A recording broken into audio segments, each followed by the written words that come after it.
Binigyan din ni Pangulong Ferdinand R. Marcos Jr. ang halaga ng serbisyo publiko at pagtutulungan sa pagkamit ng bagong Pilipinas. Ayon sa Pangulo, ang pagbabago ay dapat makita mismo sa gobyerno, gayon din sa ating mga sarili. Si Alan Francisco sa sentro ng balita.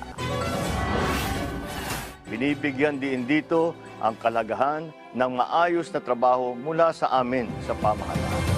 Bagamat pagbabago ng lahat ang pinakadiwa ng bagong Pilipinas na inilunsad ang administrasyon ni Pangulong Ferdinand R. Marcos Jr., binigyang diin ngayon ng Pangulo na dapat magsimula ang pagbabago sa mga nasa gobyerno.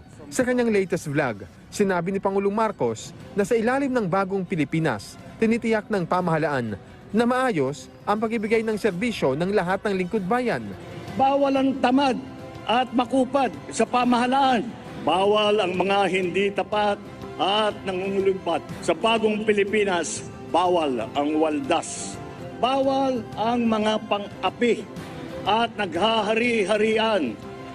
You are servants of the people, not their lords. Huwag nating pahirapan ang taong bayan.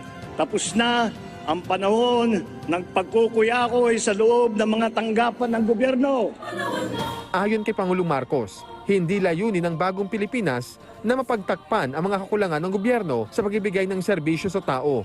Isaanya itong imbitasyon sa lahat ng Pilipino na makibahagi sa paghahanda at pagpapaganda sa ating bansa. Hindi rin ito isang uri ng pagbabago sa pamahala na magtatapos sa kanyang termino, kundi tatawid sa mga susunod pang administrasyon. Ito ay panawagan para sa kolektibong kilos tungo sa pagbabago ng ating pag-iisip, pananalita at gawa.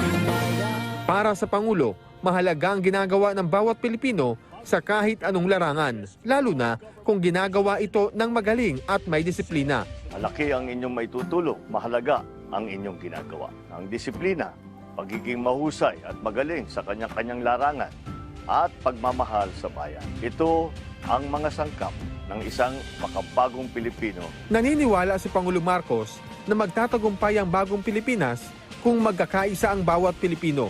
Wala aniyang puwang sa bagong Pilipinas ang paninira at paghahatakan pababa. Unahin natin ang ating bayan. Magbago na tayo dahil walang bagong Pilipinas kung walang bagong Pilipino.